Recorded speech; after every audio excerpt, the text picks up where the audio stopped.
も何を聞いても君は遠くて届かなくて戻らない時追いかけるこれが全て夢ならいいのに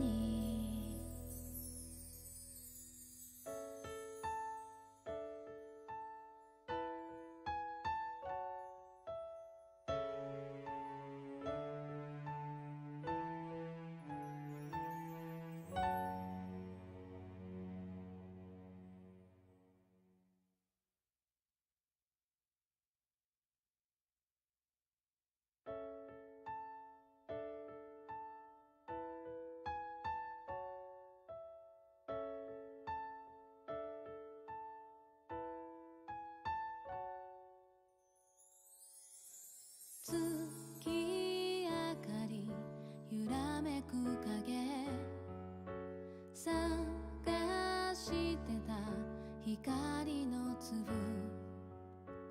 届くような気がしていた伸ばした小さな手のひら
空の青流れる雲こんなに綺麗だったかな散らばった記憶のかけら少しずつ紡いでゆく君のいない今日が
はいあんな GO の出方でいいんかな。こんばんは。グランゼーラの集い2ご視聴いただきありがとうございます。この番組はゲーム会社グランゼーラが日々の活動とかゲームの制作の進捗状況とか遅延の状況をご報告するとともにですね、皆様からの鋭いご意見とかご質問にお答えして、私が担当部署にですね高圧的に伝えていくというそういう段取りの番組になっております。で、私は進行のグランゼーラの制作責任者九条と申します。よろしくお願いします。ありがとうございます。キリー提督さん、愛してるぜベイビーね。はい。ワイプがこれはいつもと同じなんですか？いつもより小さくないですかね。僕ね、そうなんですよ。肩幅がね昔から狭い。そういう意味じゃない。そうなんですか。ワイプはいつも通りの小ささなんですか？はいはい。ではすいません、いつもありがとうございます。チーム F タイプさんありがとうございます。バイドルゲン、そうですね、バイドルゲン今補給しました。ありがとうございます。はい、皆さん大丈夫ですか？暑いですけど熱中症にならないようにしてください。ではい、なんかね、もうすごい指示が出てるんですよ。で、僕の識字率の低さで読めない字がで書かれてるんですけど、ちょっと開始前からスーパーチャットいただいてまして、ありがとうございます。はい。そんな感じで進めていきます。台本はいつもより全く頭に入ってないので、ちょっと聞きながら進めていきますね。はい。で、今日の番組の構成なんですけど、いつもとあまり変わらずですね、最初は、ゲームの情報、特にですね、今回はですね、Rタイプファイナル3に届かなかったところについてご説明をしてですね、あとクイズ大臣の話もした上で、皆様からのご質問のコーナーがあり、最後に告知が今日もですね、グランゼーラからの一方的な告知のコーナーが最後にあって、次回予告という段取りで進めてまいります。いつもあれなんですよ、40分で終わるように言われてるんですけど、だいたい1時間をちょっと超えるぐらいの感じに、なるかなと思ってますので、ちょっと長くなりますけど、お付き合いいただければと思っております。はい。一方的じゃない告知で、はい。ありがとうございます。台本じゃなくてカンペ、そうですね。カンペがね、すごいずさんなカンペなんですよ。これみんなに見せたいんですけどね。都合悪なったら巻きですよ。本当にすいませんね。はい、ではクイズ買ってありがとうございます。はい、2時間やりましょう。そうですね。では、最初にですね、ちょっと言い訳コーナーということで、R タイプファイナル2の情報に参ります。はいね。すごいですね。れっきとした R タイプファイナル 2.5 っていうことで、このね R タイプファイナル2の情報だけ出してですね、全然アップデートもせずに情報だけ出すのが4ヶ月半ぐらい続いてまして、で挙句ですね、ファイナル3かと思いきや 2.5 っていうことで、7月号情報を出していきます。先に言いますよ。まず、3にできませんでしたっていうことでお詫びを申し上げますと。本当に申し訳ないです。ここまでね引っ張って3にできなかったっていうのはちょっと申し訳ないなと思っておりますので、ただ一方ではですね、ちょっとさらに言い訳に言い訳重ねてる感じですけど、ちょっと情報としてささやかながら新しい情報もあったりしますので、ご覧いただければと思います。はい、では最初のフリップ。一番大きな情報はですね、アップデートの配信時期が8月中旬にほぼ決定っていうところです。すごいですね。8月中旬も大概ぼやけてるのにほぼ決定って何も決まってないのと一緒じゃないのって言われそうです。しかも前回までですね、メジャーアップデートって言ってたんですけど、メジャーがなくなりました。アップデートです。はい。で、まあちょっと8月中旬って書いてあるんですけど、これもすごく幅があって、早ければどれぐらいですか、8月10日ぐらいに出ますが、それもあれなんですよ、地域とプラットフォームによってすごくばらつきが出てしまいそうなので、まあ場所によってはですね、場所ってまあ地域によってはちょっと8月下旬になったりするとこもあるかもしれないですけど、まあ、なるべくそのお盆前にやっていただきたいなと思っております。はい、で、ちょっとこれ動画があるんですよね。動画があるんですけど、すごいですね。動画があればすぐ見ていただければいいのに、動画見せるのにも言い訳が入ってるんですけど、まあちょっと先に言うとですね、ほとんど今まで見ていただいたシーンと変わらないです。なんか前回と全く同じこと言ってるような気しますけど、なんですけど、まあちょっと詳しく説明をしますね。で、動画が3分ぐらいあるんですよね。3分半あるそうなんで、いつもは私のマイクオフで、1回見ていただいて、2回目は拙い説明を入れながらって言って2回流してるんですけど、3分半あるそうなんで、ちょっと1回しか流しませんので、ツッコミタイミングを逃さないようにしていただければと思っております。ではちょっと動画を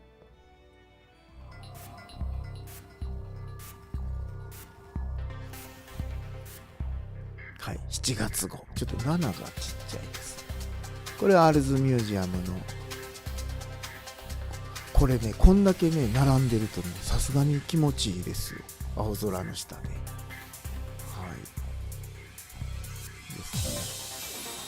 でパイロット&戦績画面ですけど、まあ、こういうビジュアルも充実してるんですけど、それ以外にも結構階級が増えたりですか、あとまあ戦績の情報が増えたりしてます。あとコスチュームによってはですね、獲得資源とか、まあ、R ポイントが増えたりもしてます。疲れてるポーズを入れてもらいましたけど、あとプレイヤー機体ですね。これグランビアって潜水艦の機体です。これはね、ちょっと、グランビアフォースっていうのがですね、フォースからもミサイルが出るっていうので、バルムンクをつけていると、究極互換機で、バルムンクが磁気とプレイヤー機とフォースから両方から出るという仕組みになっています。これシータイガーという機体です。で、これが、まあ、競技性ステージなのにシングルプレイしか入ってないんですけど、これは一番大きな言い訳材料になってますね。はい、で難易度の設定をより難しくより簡単にできるモードになってまして、はい、波動砲のねチャージ時間を半分にしたり、武器を維持する機能がありますね。かなり優しくもできるし、難しくも、スペシャルウェポンオフとかもあったりします。はい、でチケットをちょっと使っていただかなければならないんですけど、チケットはストアで買えたりします。簡単にする方の機能はチケットが必要になります。で資源はですね、R ポイントに変える機能が入ったので、ちょっと余ってる資源を、R ポイントに変えていただくことで、チケットを使っていただく。で、ゲームを簡単にすることができる。あとマニュアルの方に説明いろいろ入ってますので、ちょっと面倒くさがらず見ていただけると非常にありがたいですと。でタイトル画面が 2.5 というタイトルロゴをわざわざ作ってると。これ3にもできますんで、手動で書いていただかなきゃならないんですけど、こういう R タイプファイナル 2.5 のロゴのデータがタイトルの方で選べるようになってます。はい、でここからはですね、これちょっと有料のダウンロードコンテンツになるんですけど、ステージパス第3弾ですね。はい、これまあ超中旬という歯切れの悪いミスターヘリのステージ、これまあ洞窟のところで、よくできてるって自分で言うならなんですけど、できてこの辺はちょっと再現度がいいんじゃないか。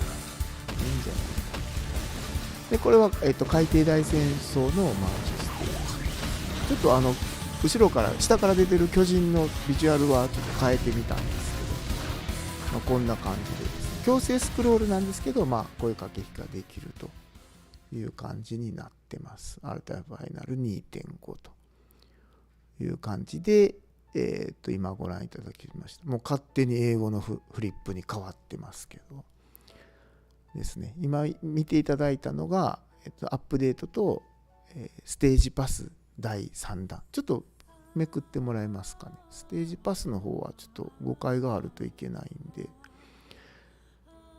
動画の前半はアップデートなんで、別に無料っていうか追加費用なしで受けられる形になってますけど、ちょっと後半の方はですね、これちょっと有料のステージパック群になってまして、今まで第1弾と第2弾でそれぞれ7ステージずつ配信してたんですけど、今回第3弾ということで、セット7っていう2つのステージが入ったものをアップデートとほぼ同時期に配信を開始いたします。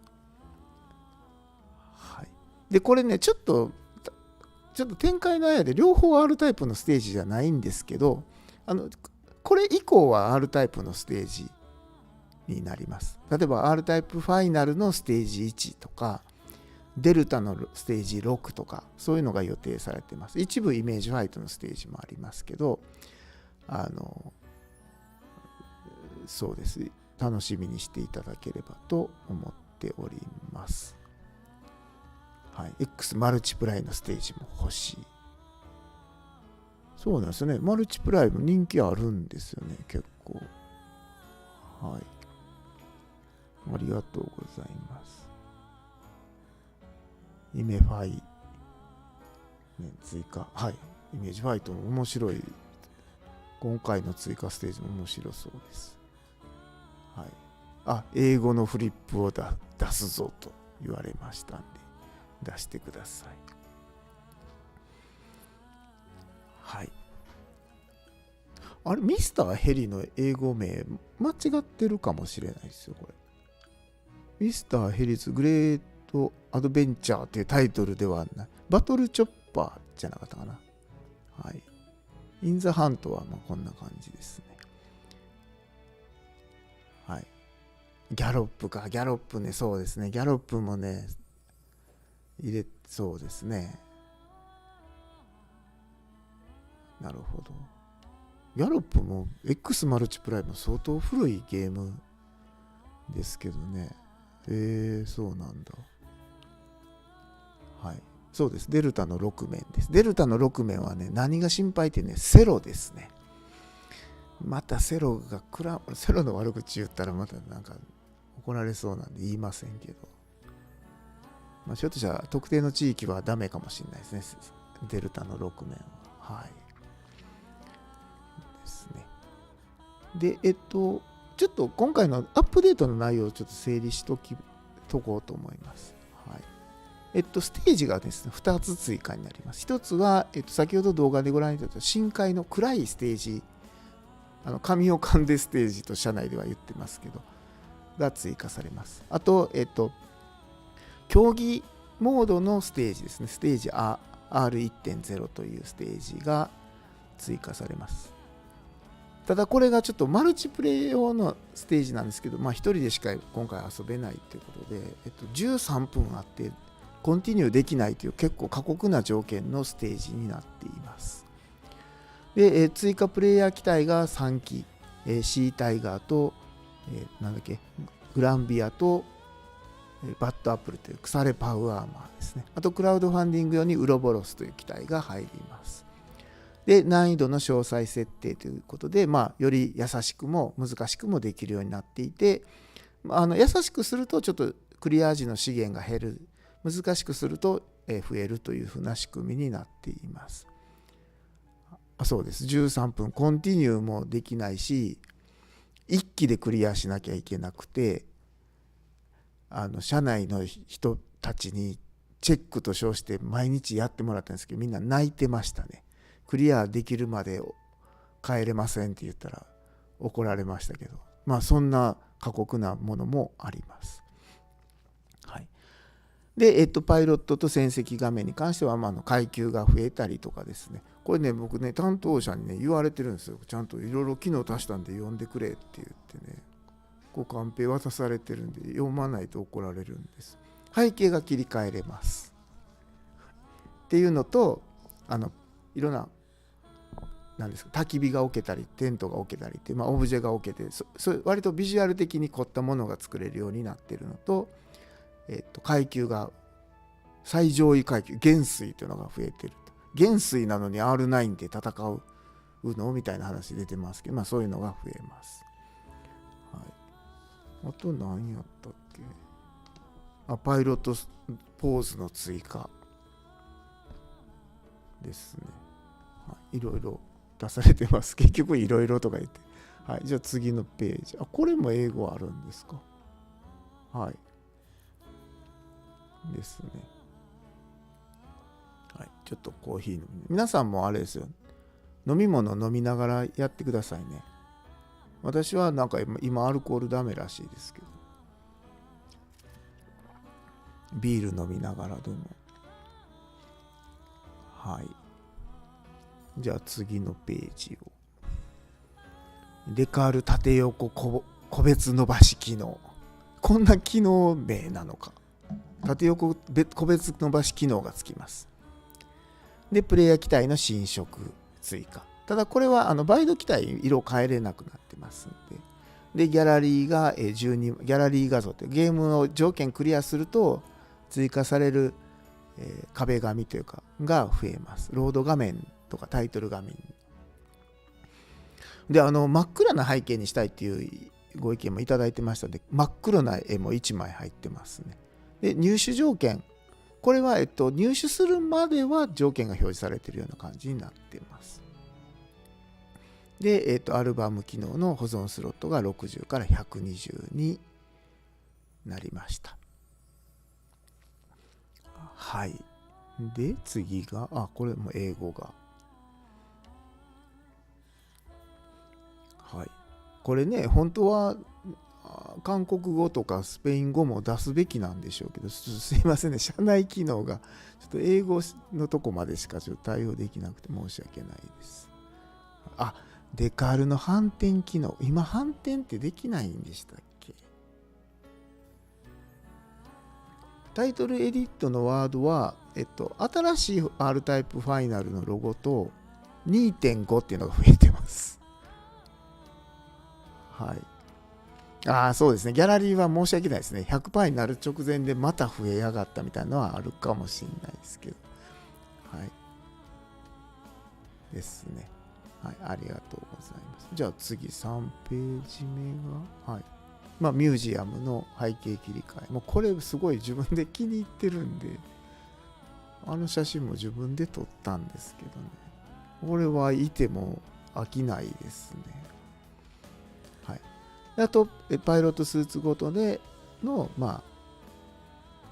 資源とか R ポイント、手に入るポイントにボーナスがつくということになっています。で、タイトルピースの追加という感じなどなんで、ちょっと、これもね、あれなんですよ。4ヶ月じゃなくて、ちょっと去年の秋ぐらいからいろいろ機能追加してたので、ちょっと私も、今回入ったのどれなんだっけみたいな感じがあるので、ちょっと漏れてるのもあるかもしれないですけど、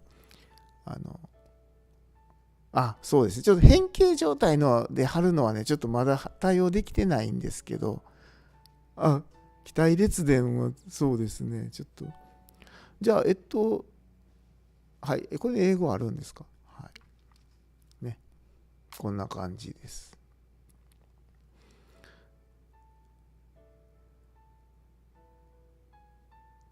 はい。ちょっとコーヒー飲もう。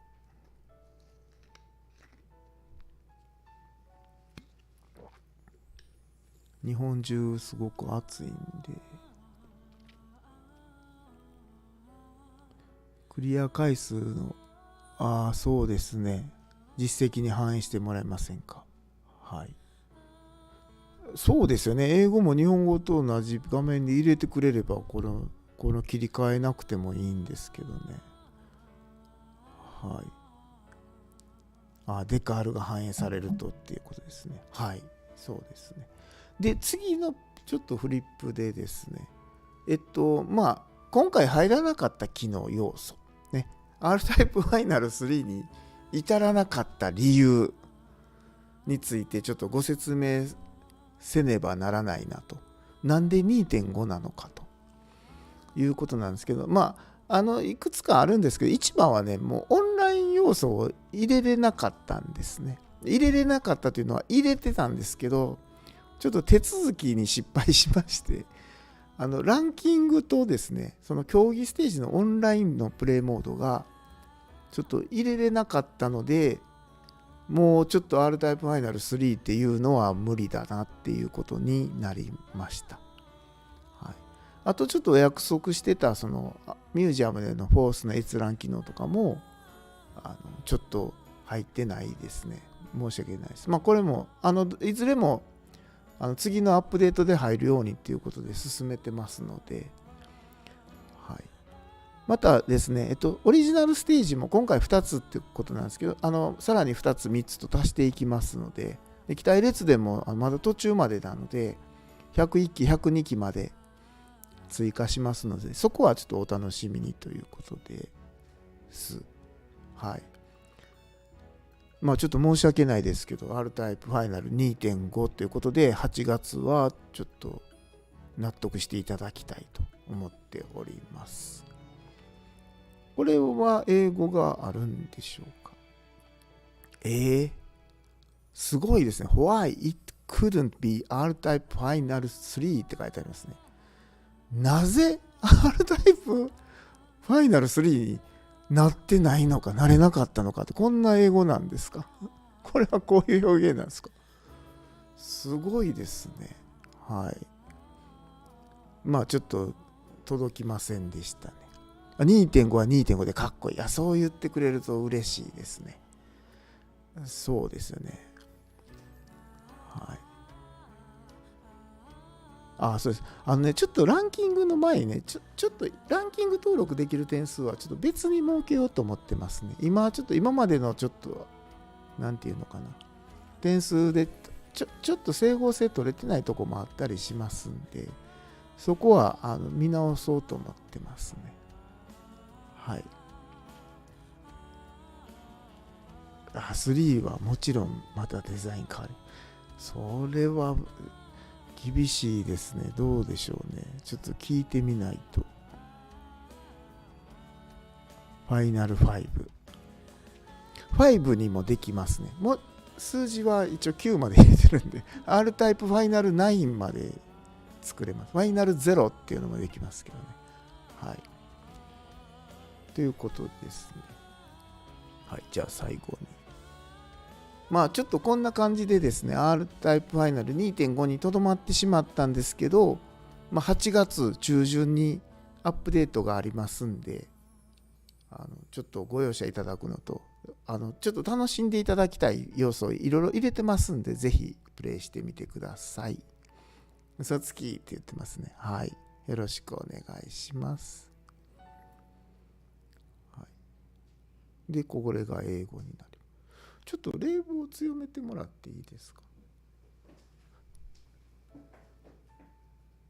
この部屋すごい暑いんですよ。ファイナルファンタジーみたいだ。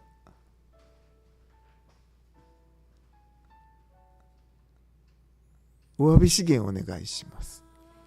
お詫び資源ちょっと8月中旬はないですけど、その次にじゃあちょっと資源もあれなんですよね。ポイントの方がいいかもしれないですね。はい。冷房頑張って。石川県も暑いのか。石川県もね、侮れないですよ。暑いですね、最近は。はい。今、日本中は暑いんですよね、きっとね。はい。ちょっとすいませんね。フリップめくる人間が冷房強めにいってて、ページがめくれない状態です。はい。ですね。はい、じゃあ、この次が、あ、本格クイズゲームの決定版。雑学クイズ大臣。構成って言われてるんですけど。はい。好評配信中。クイズ大臣、雑学クイズ大臣。全然噛んでますけどね。ありがとうございます。ライトさん、さっきも入れていただいてますね。ありがとうございます。クイズ波動法。どうですか？クイズ波動法どうですか？貯めて歌出題されるっていう。クイズ波動法。貯めるほど難しい問題が出る。いいかもね。はい。で、雑学クイズ大臣好評配信中ということで、これは新しい情報があるんでしたっけ？そうですね。僕段取りを入れずに来てますけど、はい。じゃあちょっとすごいですね。僕なんかね、すいません、思い出しました。オンライン対戦機能8月配信予定。8月ばっかりやね。8月配信。今日の夜配信とかじゃないですね。8月。これね、最初クイズ大臣のご説明したときに、私ちょっと誤解を招く表現をしてしまって、オンライン対戦がありげな話をしてしまったんですけど、実はその時点でオンライン対戦の予定がなく、慌てて入れてもらったということです。で、これが8月に入りますよということなんですけど、結局これは Nintendo Switch Online とか PlayStation Plus っていうサブスクに入らなダメなんですか？そうなんですか？これクイズ大臣より高いんじゃないの？それは言うたらあかん。こんなんしてます。クイズ大臣、任天堂の方はクイズ大臣より安い。同じぐらい。しかも毎月いると。クイズ大臣は1回440円だけど、だってあんまり大きい声で言えないな。はい。これも動画があるんですか？はい。じゃあ、これクイズ大臣のオンライン対戦の動画。はい。じゃあ、ちょっと見ていただきましょう。ゼーラ。グラントゼーラ。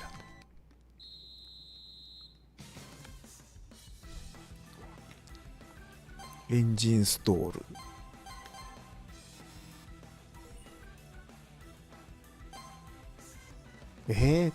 沖縄方言で西といえば北のことなんですか？これは四国でしょ。でも富山とか国海と、これ面白い問題ですね。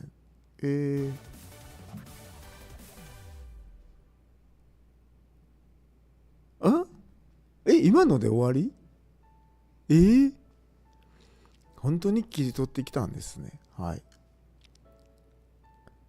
そうですか。オンライン対戦です。2人で対戦できます。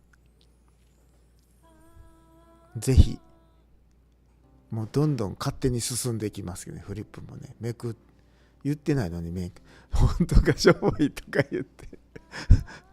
すごいですね。それは言っときますわ。はい。グラント・ゼーラっていう名前はちょっとツボにはまりましたけどね。はい。これはもう今日ここまでなんですか？はい。ぜひ買ってください。まだの方は。はい。で、次はちょっとすいませんね。本当に段取りが頭に入ってなくて、質問コーナー。これが僕ね、1ヶ月のなんていうんですかね、ルーティンの中で一番意味悪い時間帯ですよね、これね。質問コーナー。ただそうですよね。企業から一方的に出される情報だけ聞いてても面白くないでしょうから、こういう皆さんのターン、皆さんがグランゼーラに対して、言えるターンっていうのがいるかなと思いますので、真摯に受け止めましょう。では最初の質問。歯切れ俺のターン、はぎれ。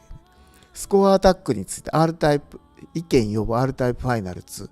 スコアアタックについて、スコアアタックからも機体編集できるようにしてほしい。スコアアタックスタート時のレーザーを選べるようにしてほしい。みんなうなずいてますね。これ、そうか。ちょっとストアアタックやって、スコアアタックの機体編集できないのはちょっと私の方のですね、仕様の漏れがですね。で、レーザーは今赤レーザーなんですね、一律。ちょっと赤レーザーで始めればいいかなっていう、ちょっとこれも私の非常に安易な考えが招いた不便さですので、レーザーを選ぶ方は、すぐ明日使用書書けそうな気がするから、こっちの方は、なんとか9月の更新には入れたいと思います。まあちょっとできるだけ両方入れようと思いますんで、はい、すいません、ありがとうございます。これは対応いたします。いつもはね、担当者に強く言いますですけど、これ私が担当なんで、自分の方で入れますんで、はい。じゃあ次の要望、漫画家ケール。漫画家ケールについての要望です。素材にベレッタ M9 のような拳銃があったと思うんですが、できたらその発砲時のモーションの素材、ね、通常自動火器は発砲時のスライドやボルトが交代して、だから薬莢が出るとこですね、こういうああいう形の拳銃のモデルがないんですね、多分ね。はい、これはちょっと確認してですね、まあなければ追加いたしますので、はい、これね、結構この生配信というかライブね、スタッフもちゃんと見てくれてて、週明けにあれ対応するって言ってましたよねとか言って、まあ半分なんか僕に対してのなんか圧力みたいな、反発みたいなのもあるんですけど、タスク出さなくてもやってくれるんですよ。だから非常に助かってますね。はい、対応します。はい。で、次は、はい、2つ質問 R タイプファイナル2。2つ質問します。今後出すであろう R タイプファイナル3ではいくつステージを追加予定ですか？これが1つ目ですね。今後の追加機体は何機予定していますか？そうですね。まあ今回のでステージ 5.1 と R1.0 っていうのが追加されるんですけど、あと3ステージは少なくとも追加するつもりです。その本編部分のね、有料 DLC じゃないステージを3ステージは追加する予定です。ちょっと4ステージになるかどうかはちょっとまだ答えにくそうだな。はい。大丈夫です。まだ大丈夫ですよ。はい。追加します。機体の方はね、そうですね。どれぐらいかな。2期とか3期ってことはないと思うんですけど、これあんまりうかつなこと言うとね、いろんな人たちが目の前にいてね、後でなんかこっぴどく叱られるんで、でもまあ4期5期6期とか出すと思う。すごいなんか背筋伸びてるみんな。4期5期6期ぐらいは少なくとものは増やします。はい。思ったより多い。ありがとうございます。ナルキッソスまだ。ナルキッソスはもうすぐです。ナルキッソスはね、ずっとロボットのままですよ。いいですね。ロボットのままですから。はい。そうですね。タクティクスの100機とかだったら腰抜かす。さらに100機。はい。すいません。ありがとうございます。サハラプラスさん。メタルストームのアトランティス。ボスとして登場して、メタルストームが懐かしすぎじゃないですか。はい。ナルキストスのね武器の名前があれでいいのかっていう話はあるんですよ。攻撃の名前が今見たらちょっとね照れるっていうか恥ずかしくなってきて、当時は多分どうかしてたんだと思うんですけど、まあ一旦そのまま出しますけどね。はい、まあそんな感じです。はい、はい、プラクティスだけでもフルパワー状態でやらせてほしい。ああ、そうですね。でも今回その武器が減らないモードが書かれてる。絶対拒絶とかやめて、申請制裁とかやめてほしい。やめ、それ辛いな今言われたら。まあ中二病最高って、そういう褒め言葉だと思うんですけど、そうですよね。あれだけ変ですよね。何があったんでしょうね。はい。じゃあちょっとこの話はもう次に行きましょう。あんまりもう触れてくれない方がいいです。はい。これは要望、グランゼーラコバイブ絶対絶滅。グランゼーラコバイブの絶対絶滅都市グッズをもっと増やしてほしいです。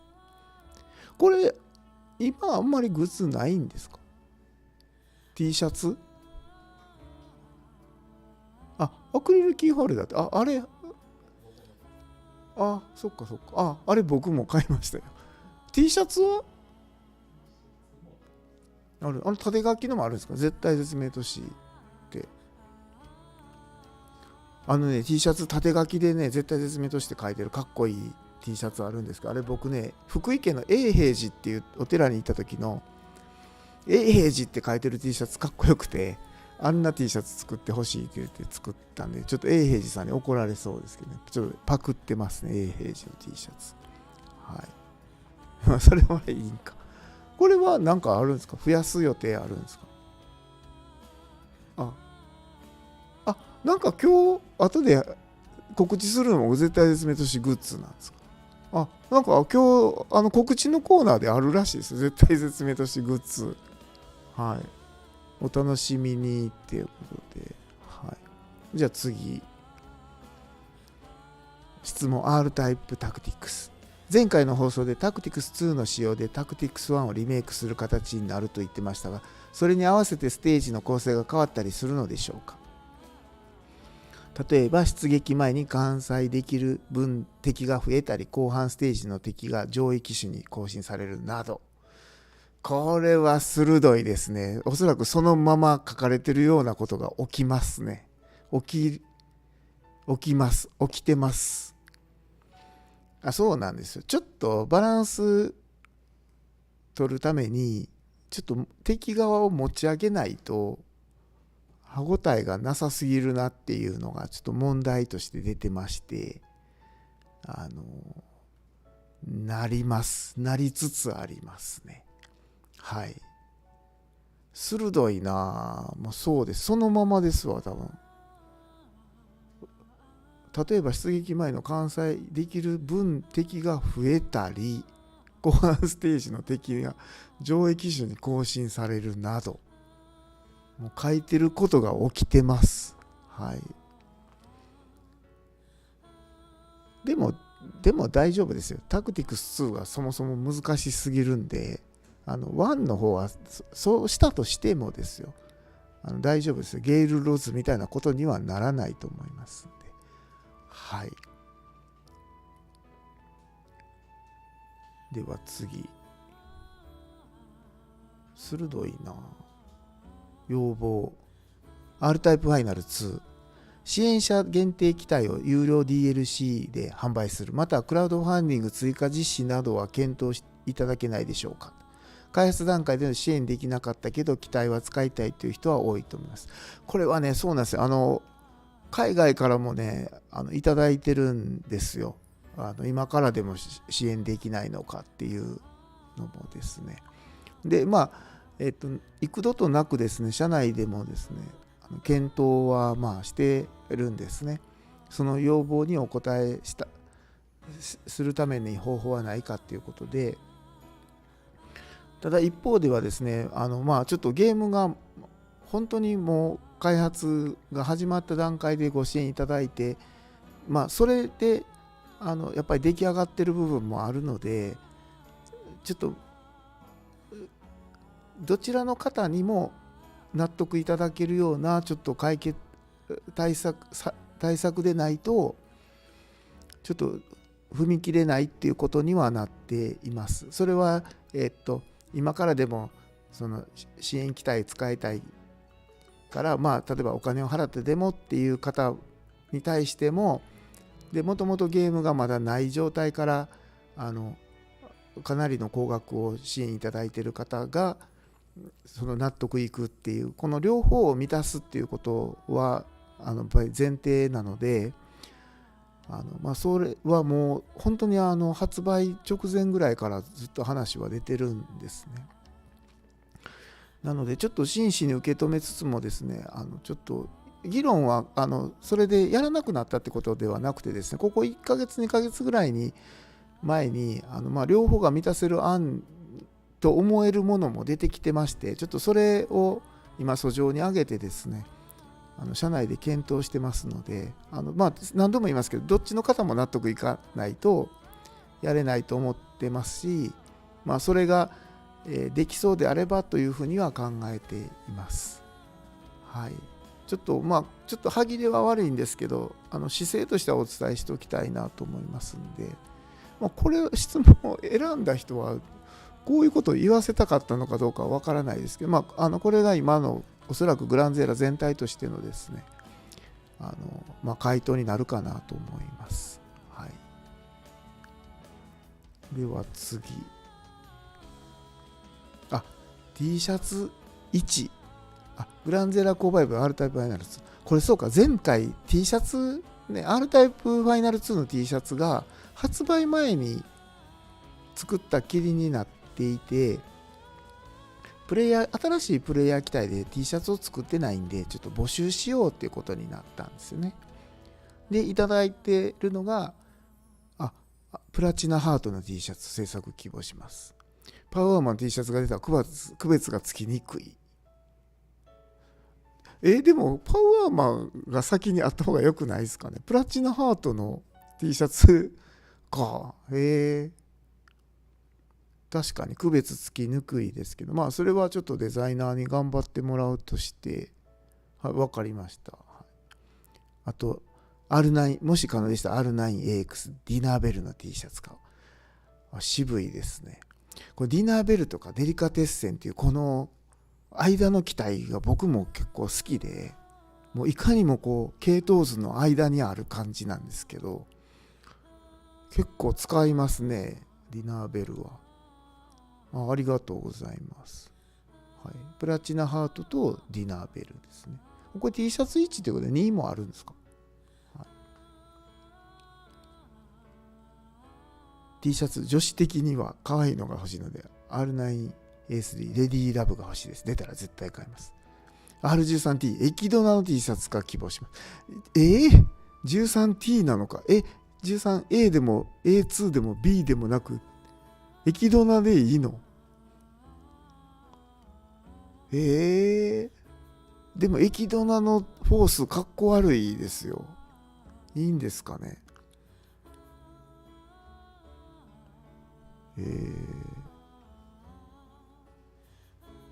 兼六園 T シャツ欲しいです。兼六園はいいですよね。エキドナってあれアイレムの時になんかゲーム機エキドナってやりましたね、企画。なんか夢のゲーム機エキドナ、あんなゲーム機ソニーさんとか任天堂さん出してくれないですかね。あれプロジェクター内蔵とか言って、あとコントローラーに車輪がついてコントローラーを走らせれるっていう機能がついてる。ですね。わかりました。じゃあ、この2枚ですか？ T シャツに関するフリッ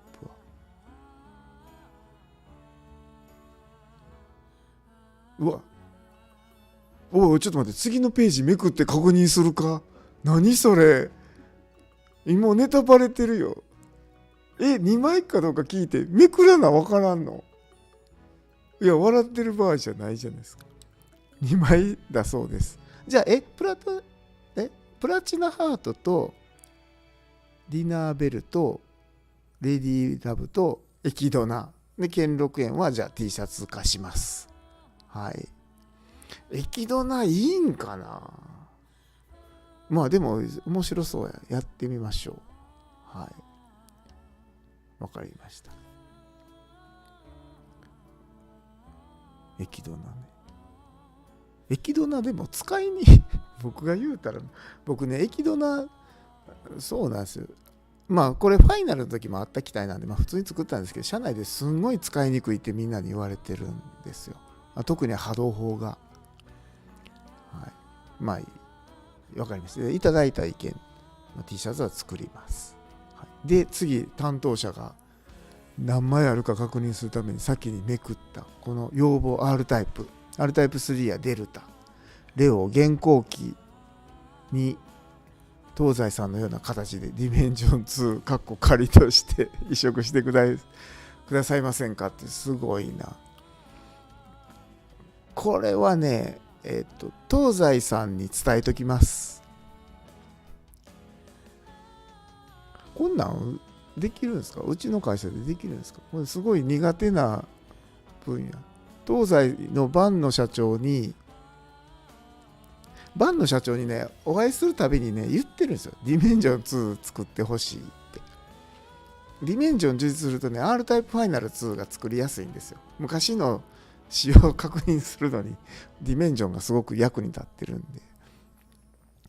で。そうですか。移植してくださいませんか？東西さんがやらないんであれば、でもこれもあれですよね、ILM ソフトウェアエンジニアリングにそもそも話通さないかんのですよね。勝手に決めるなってなるんですよね。はい。ILM の小野社長に OK もらって、東西の万野社長にお願いして、両方すごいもうむちゃくちゃ怒って、名前を出すなとか言って怒ってますけど。まあいいでしょう。言っちゃったんだから。まあこれがライブのいいとこですよ。ね。皆さん元気だと思うんで。はい。なので、まずは東西さんにディメンジョン2やりませんかって言ってみますからね。レオでしょ？ R タイプ3とレオ、デルタ。はい。そうですよね。なんか怖いな。読んだら危なそうですね。はい。ただまあ、移植はやっぱりね、東西さんがうまいですからね。はい。これは汗かくわ。冷房もっときつくしてほしいわ。大丈夫ですか？はい。これ僕来月ここの場に出てなかったらこれのせいだと思ってください。このフリップを選んだやつが悪いんですけど、質問をね。ただまあ多分意見としてね、ご質問された方は本当に移植してほしいっていうことなんでしょうけど、僕の多分答え方がなんかいてついてるとこ見るとまずかったっぽいんで、来月はここ消されてるかもしれないです。はい。拷問されちゃう。まだ拷問いいですよ。本当に消されたら何もないですからね。はい。冷房もね、あんまり効いてないんで、汗かいてますけど。はい。大体人類の人が、そうですね。まあちょっと慣れかしら立てますよ。僕がダメでも。はい。僕の分まで頑張ってほしいと思います。じゃあ次。ホトトギス大乱。質問。新しい種類のカードが追加されることはもうないのですか？これはね、言ってほしかったね。僕もね、いつもね、出さないのって言ってるんですよ。お元気で。ちょっと待って、まだわからん。わからんやん。おるかもしれないじゃないですか。ちょっとお別れの挨拶とかやめましょうよ。ホトトギス大乱、新しい種類のカードが追加されることないんですか？そうですよね。これは、はっきりしてほしいっていうか追加してくれよって思うんで、ホトトギス大乱のゲームデザイナー兼プロデューサーってね、 R タイプファイナル2のプロデューサーと兼務なんで、今目の前にいるんで、ちょっと説明してくださいよ。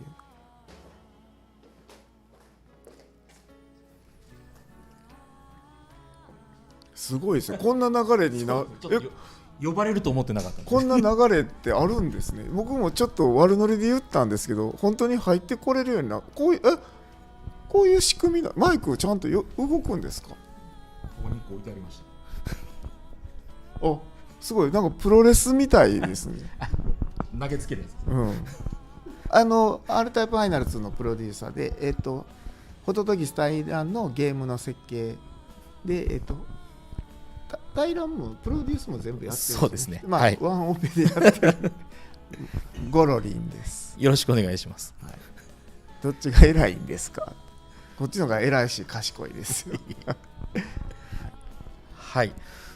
そうですね。ホトトギス対乱の新しい種類のカードということですので、まあ今までホトトギス対乱、ですね、今年の4月は4周年を迎えまして、はいはい、ホームページはいまだに2周年で止まってるんですけれども、確か変えましょうよ、はい、変えましょう。はい、4周年迎えまして、で最初、戦国時代のスタートのタイミングからちょっとずつこう時代を追いながらカードを追加していってまして、で最後の、カードパックが、1590年の小田原表情の、タイミングのカードということで、北条のカードとかをたくさん足したんです。何年なんですか？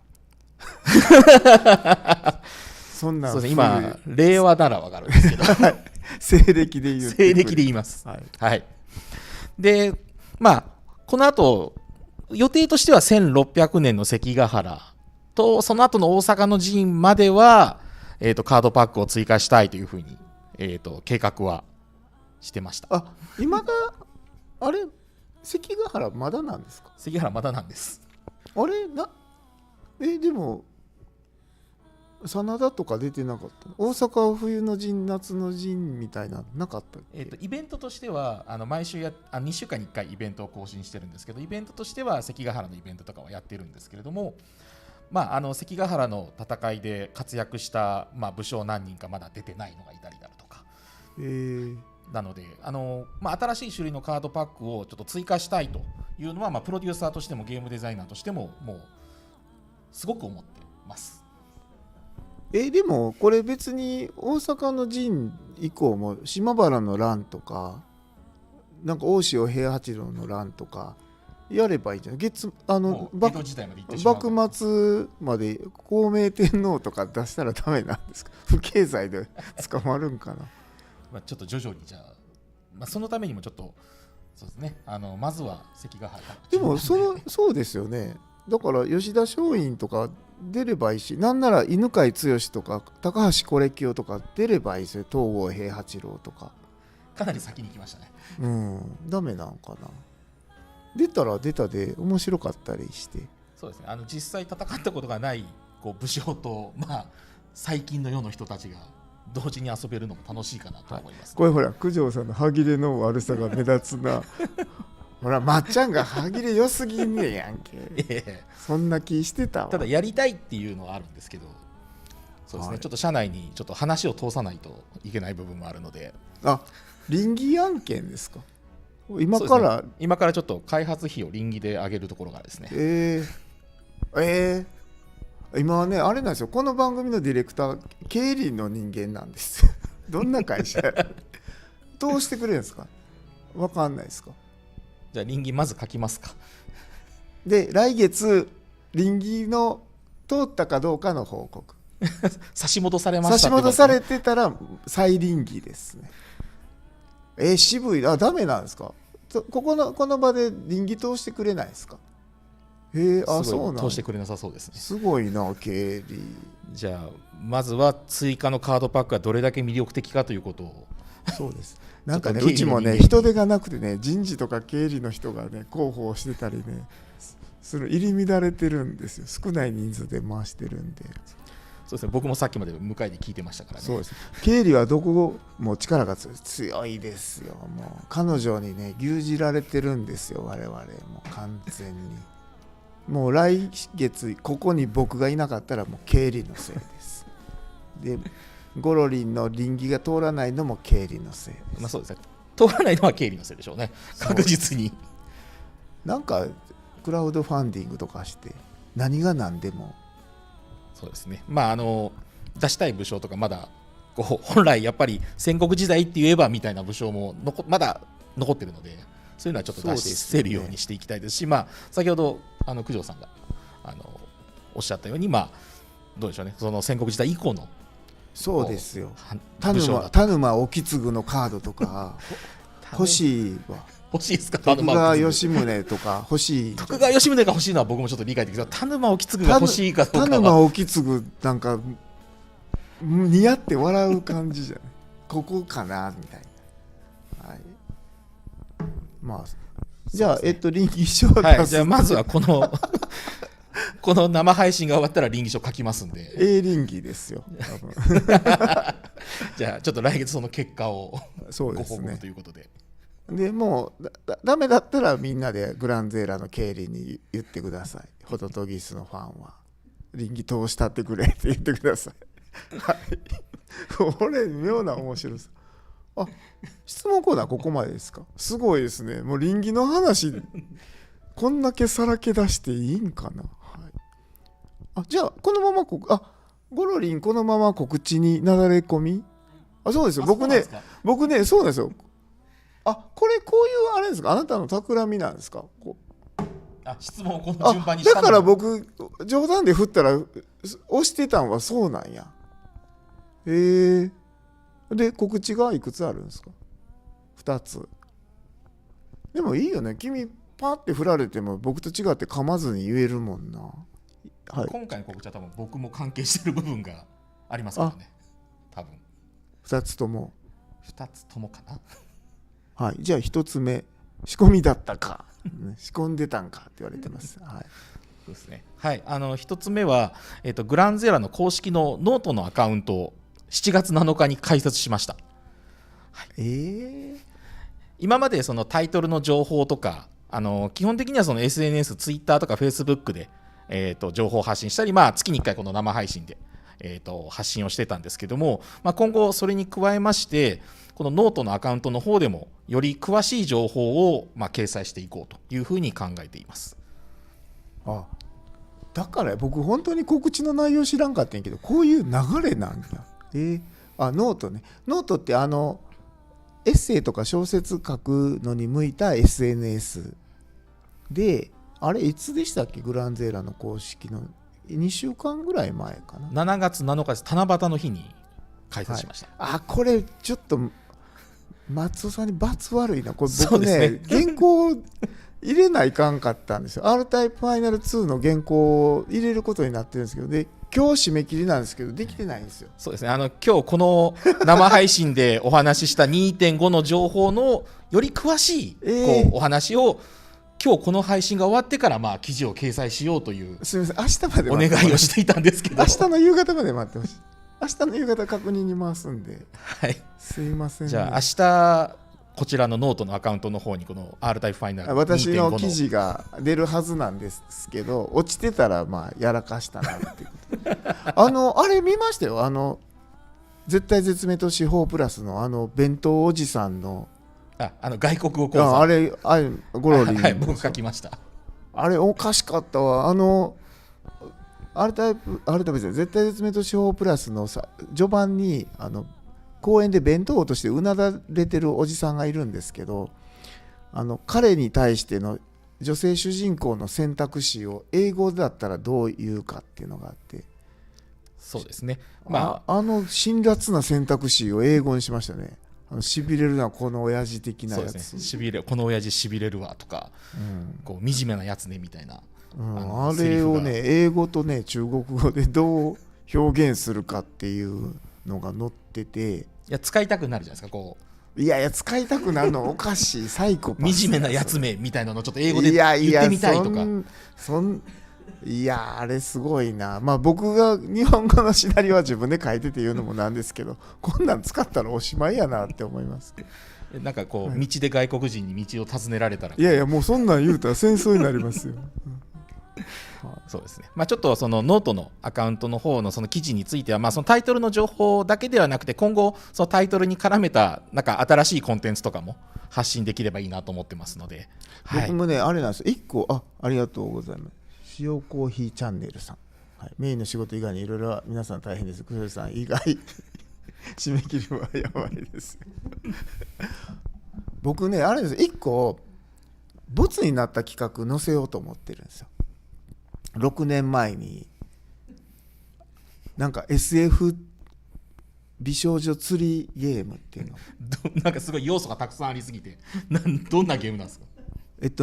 未来で地球温暖化でなんか地球の陸地の 80% が水没した世界の話なんですよ。で釣りの技術だけ高度に発達した世界でそこでいろんなハイテクを使ってなんか巨大魚を釣ってなんか世界を安定させるっていうゲームなんですよ。何言ってるかわからないでしょ。でわかんないですねちゃんとイラストも描いてもらってゲーム画面のイメージとかやったんですけども誰もね僕本気で企画出してんのに、それはまあいいからって言って全然取り合ってもらえなかったんですけどあれねここで出そうと思ってて投稿してなんか一定の支持が集まったらそれで倫理通そうと思ってまた倫理学がそれで通してくれるんですか？ダメですか？これゲーム会社なのにこのゲームに対しての倫理の通らなさってあるんですか？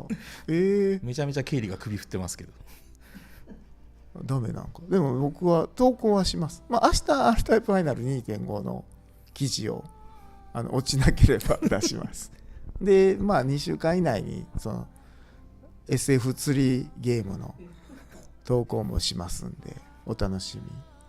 こういうあれなんですよね。割と普通の SNS で出せないことを出すっていうことなんですね。はい。私や九条以外もいろんな開発のスタッフにも協力してもらいながら記事の方を作ってきますので、いろいろ準備してるそうなんで、はい、お楽しみに。すごいですね。なんかすごい息の合った掛け合いですね。これはちょっと話が乗りやすかったです。はい。じゃあ次の告知をお願いします。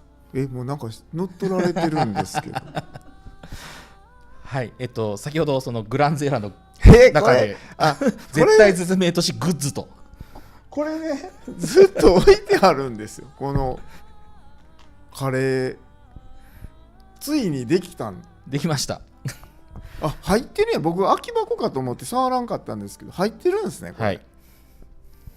最初は秋口という話だけどちょっと早く出来上がりまして、こう絶対絶命都市の発売20周年を記念した金沢カレーです。これ絶対絶命都市グッズって呼ぶんですかね？いや絶対絶命都市って書いてあります。3300円。これ3300円もするんですか？5個セットです。5食セットで3300円です。これが5個入って3300円。そうです。はい。5個単位でしか買えない。ちょっと1個単位だと何でしょうね、送料とか通販なのでちょっとある程度の数をまとめてというところで、じゃあ5個単位でだから5回は食べてくださいということですね。買う人は。はい。これでもちょっと誤解がないように、これ金沢カレーってこういう立て付けなんですよ基本ね。でっかいカツがあってキャベツがあって、でもカツもキャベツも入ってませんよね。はい、ルーだけです。ライスも入ってません。ご飯もないんで見た目にしようと思ったらカツとキャベツは別に調達せないかな。ありがとうございます。 H そうですね、R タイプカレー。じゃあ今度ここ R タイプにしたものを準備しますか。そうですね。なのでこの体裁にしたければキャベツとカツの確保が必要です。そうですね。でこれがそう今見てびっくりしたのが29日って今日です。今日この配信が終わってから販売を開始しようと。10時半です。もう10時過ぎてんねや。最初は10時にしようと思ったんですけど、この配信が10時超えるかもしれないと言われたので10時半に販売時間をちょっとずらさせていただいて。すごいですね。これ売り切れたりするんですかね？でも皆さん転売で高い値段でもだったら買わない方がいいですよ。これ売り切れたらまた作ってくれるんでしょ？増産します。そうや倫理は通るんですか？通るの？これは通るんや。なんでゲーム会社でゲームは通らへんのにこれはいいんや。カレー屋になるしかなくね？カレーの倫理通るんですね。じゃあ売り切れたらまた経理ねどうかしてますよね。どういう基準なんやろな、分からんな。はい。まあ、この配信終わった後10時半頃ですね。すいません、僕がこの後あ、更新しないといけないの設で定せないか今からちょっとページの設定をしますので、ははい、10時半頃から発売を開始しますので、よろしかったら。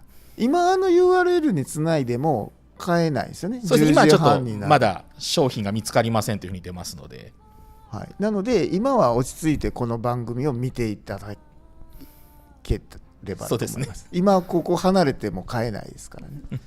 はい。じゃあ次 R タイプカレーにしますか。そんな安易な業態に変わっていっていいんかな。徐々にカレー屋さんになってくる。なんでこれ俺の美少女釣りゲームはなんであかんねん。はい。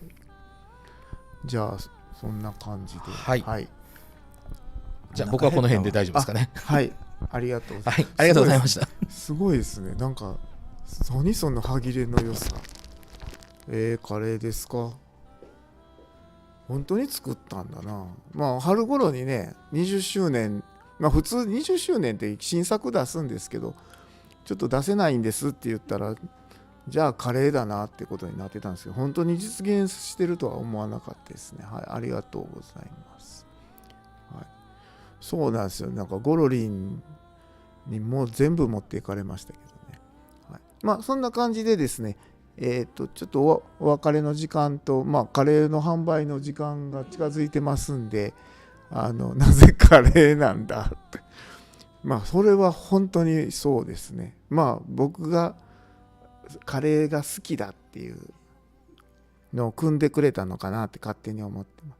本当にグランデーラのロゴが入ってるんやな、カレーに。はい。じゃあ皆さんも買っていただければと思っております。はい。では、そろそろお別れの時間ということで、次回の予告が、はい、8月25日。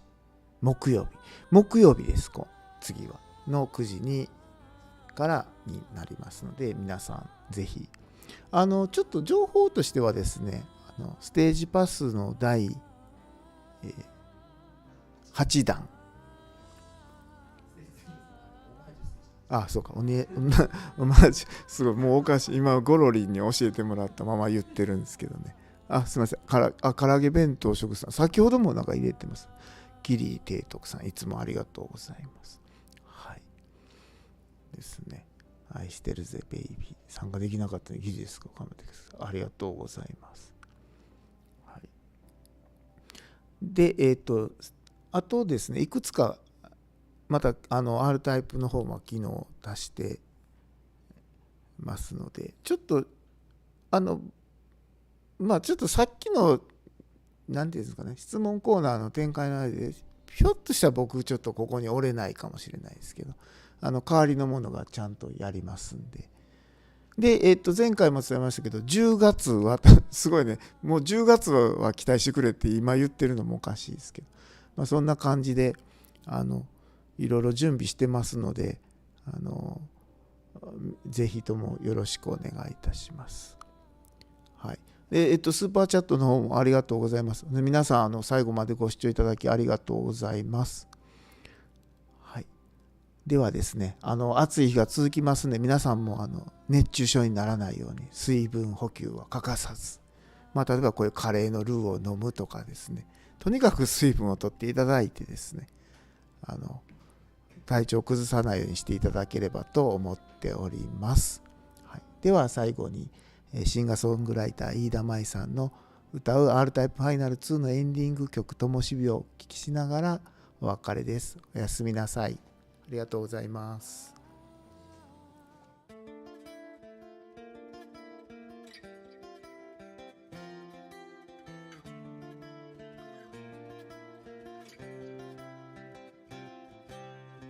静かに息をする真っ暗な世界蝕まれてく心満たされないまま広すぎた空にあてもなくさまよい続ける掴みたくて掴めなくてそれでも探して見つけて私は私を取り戻したくてがむしゃらに戦ってたの私は私の心いつからか見失っていたの立ち尽くす意味もわからず遠くから私をただ見ていたの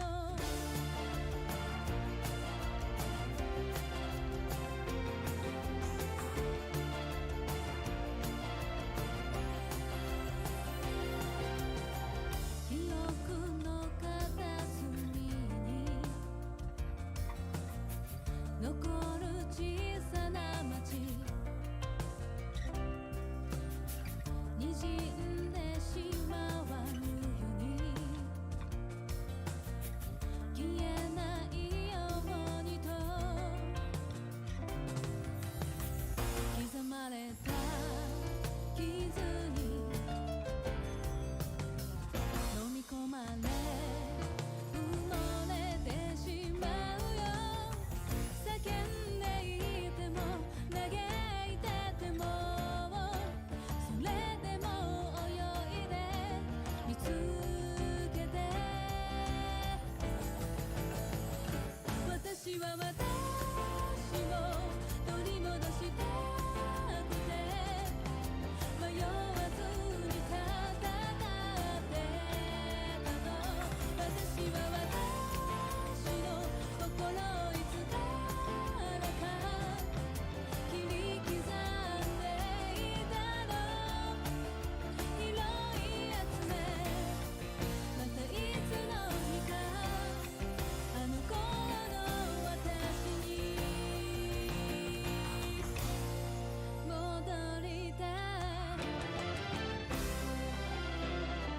黒く染まる空わずかな光を遮らないで